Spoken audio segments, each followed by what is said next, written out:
আসসালামু আলাইকুম সবাইকে। আসেন আজকে খুবই সহজ এবং সবাই পারে এমন একটা রেসিপি আপনাদের সাথে শেয়ার করি। রেসিপি বলতে আমি যেভাবে রান্না করি সেটাই আপনাদের সাথে শেয়ার করব। এই যে এখানে হচ্ছে আমি একটা চিকেন নিয়ে নিয়েছি আর 4টা পা নিয়ে নিয়েছি। তাহলে নিশ্চয়ই প্রশ্ন জাগতে পারে যে একটা চিকেনের আবার 4টা পা হয়।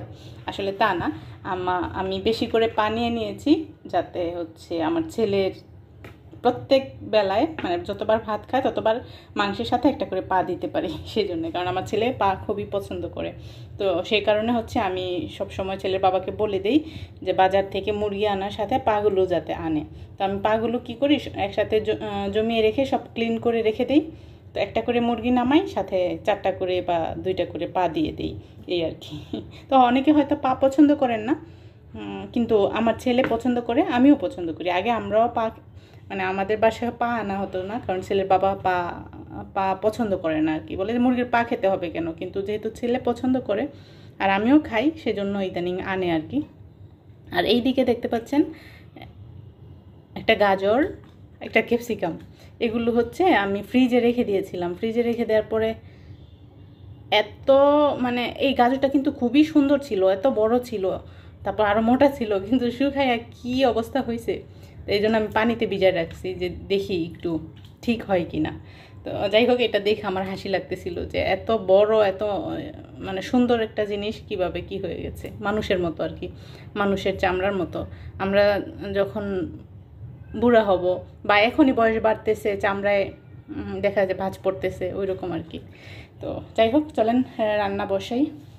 আর যেটা হচ্ছে এই যে আমি ইদানিং এইভাবেই রান্নাটা করি, যে কাঁচামরিচ দিয়ে আমি সব রান্না করি, সেজন্য আমার রান্নার কালার একেবারে যে সুন্দর হয়, অনেকের রান্নার কালার আমার এরকম সুন্দর হয় না, কিন্তু হেলদি হয় আর কি, কাঁচামরিচ দিয়ে রান্না করার কারণে।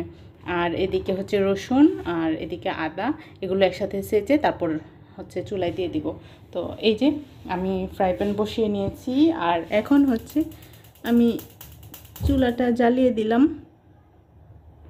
আর এইখানে পরিমাণ মতো তেল দিয়ে দিব। তো এক হাতে ক্যামেরা ধরে রেখেছি আর এক হাতে রান্না করব, এভাবে তো হয় না। আমি তেল দিয়ে তারপর আসছি আবার আপনাদের কাছে। আর এখন দেখতে পাচ্ছেন আমি তেলের মধ্যে সরাসরি হচ্ছে চিকেনটা দিয়ে দিয়েছি। আমি এভাবে তেলের মধ্যে চিকেনটা ভেজে নিব, যেহেতু এটা পাকিস্তানি মুরগি।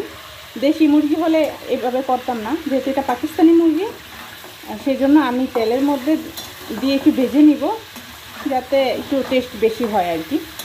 তবে আসলেই কিন্তু সরাসরি তেলের মধ্যে দিয়ে আগে চিকেনটা ভেজে নিলে টেস্ট বেশি হয়। আর আমি তো আজকে এই যে ছোট আলু দিয়ে ঝাল করে হচ্ছে মুরগির মাংসটা রান্না করব, একটু ঝোল ঝোল করে, এভাবে আমার খেতে ভালো লাগে।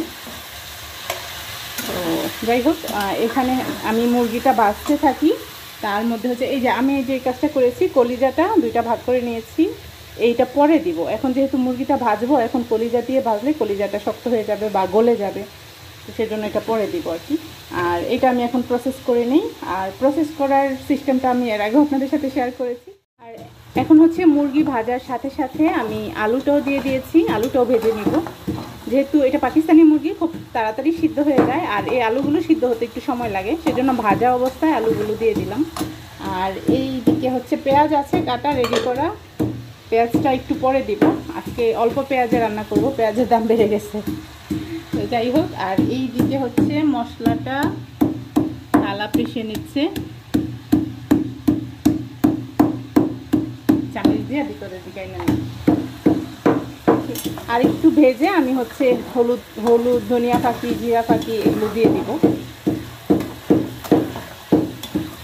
এই পর্যায়ে একটু পেঁয়াজ দিয়ে দিই, আমি আজকে পেঁয়াজ অল্প ইউজ করব।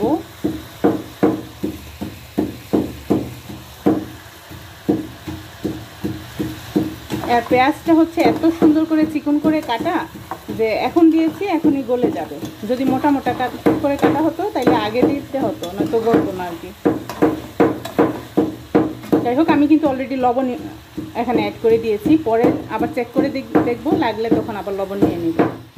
রান্না করতে এসে একটা মজার ব্যাপার ঘটে গেছে, সেটা হচ্ছে আমি হলুদ দিতে যেয়ে দেখি আমার বাসার হলুদ শেষ হয়ে গেছে। অল্প একটু ছিল, সেজন্য অল্প একটু দিয়ে দিয়েছি, এখন আনানো সম্ভব না। কারণ যেহেতু ছেলের স্কুলে যেতে হবে, তাড়াহুড়া আছে। তো এখন যতটুকু আছে ততটুকুই দিয়ে দিয়েছি, এটাতে যা কালার হয় হবে। আর এই দিকে হচ্ছে এই যে খালা মশলাটা রেডি করে রেখেছে, আদা রসুন আর হচ্ছে কাঁচামরিচ, এটাও অ্যাড করে দিব। এই যে এই কাঁচামরিচের এই পেস্ট অ্যাড করার সাথে হচ্ছে গরম মশলা অ্যাড করে দিলাম। আমি গরম মশলা ফাঁকি ইউজ করি। এখন হচ্ছে যে কাজটা করব, এটা ভালো করে কষিয়ে নিব। যাই হোক, এখন ভালো করে কষাই, তারপরে আসছি। আর এই তো আমি এত কষিয়েছি যে এই যে দিক দিয়ে পোড়া পোড়া লেগে গেছে। তো ওইটা ব্যাপার না, বরং এটা আরও ভালো হবে। একটু পানি দিলে পোড়া পোড়াটা উঠে যাবে। এখন হচ্ছে আমি পানি দিয়ে দিব পরিমাণ মতো। কালারটা কেমন আসছে বুঝতে পারতেছি না, হলুদ একটু কম হয়েছে। মোবাইলে কালারটা বেশি ভালো লাগতেছে না, তবে প্র্যাকটিক্যালি কালারটা মোটামুটি ঠিক আছে। তো যাই হোক, এই দিকে হচ্ছে একটা ডিম সিদ্ধ দিয়েছি। ডিম সিদ্ধটা হচ্ছে মুরগির সাথে দিয়ে দিব মুরগি রান্নার সময়। আমার ছেলেটা না ডিম খেতে চায় না, তবে এই বয়সে তো ডিম দুধ খাওয়াটা খুবই জরুরি। সেই জন্য হচ্ছে মুরগি মাংসের সাথে দিয়ে দিব, দেখি খাই কিনা। ওকে, এখন পরিমাণ মতো পানি দিতেছি। প্রথমে অল্প একটু পানি দিয়ে এই যে লেগে গেছে, ভাজা ভাজা হয়ে গেছে, যে এই জিনিসটাকে নরম করতে হবে। মানে আমি নরম করবো আর কি, এটা একেবারে নিয়ম না যে আমি যেভাবে রান্না করি জাস্ট সেভাবে শেয়ার করছি। তা আমি একটু হালকা পানি দিয়ে আগে এগুলো নরম করে সুন্দর করে উঠিয়ে নিচ্ছি। এই মশলাগুলো কিন্তু তরকারির সাথে মিশে তরকারিটার হচ্ছে স্বাদ বাড়িয়ে দিবে।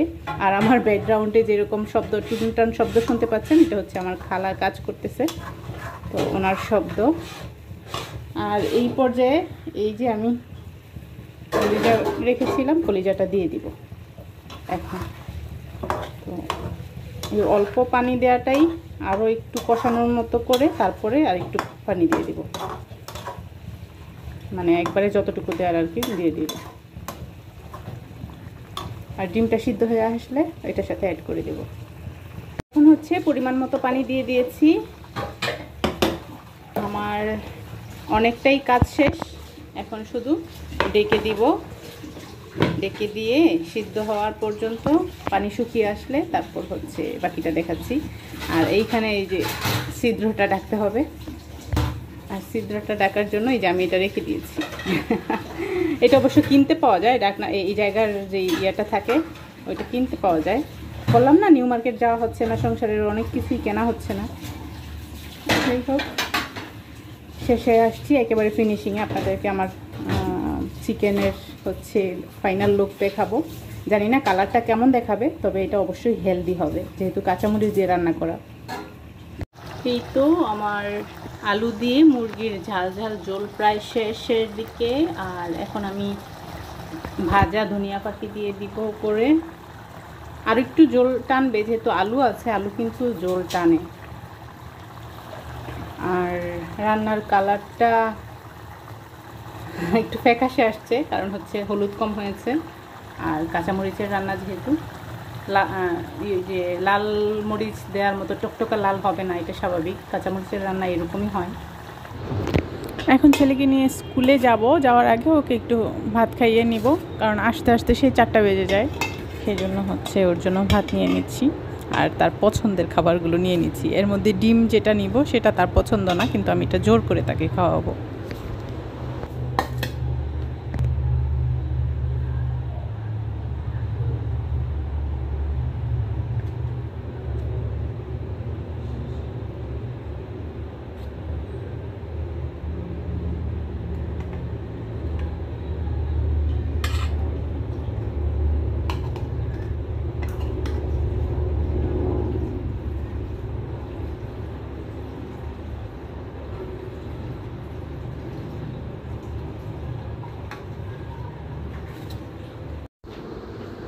তার খাবার রেডি।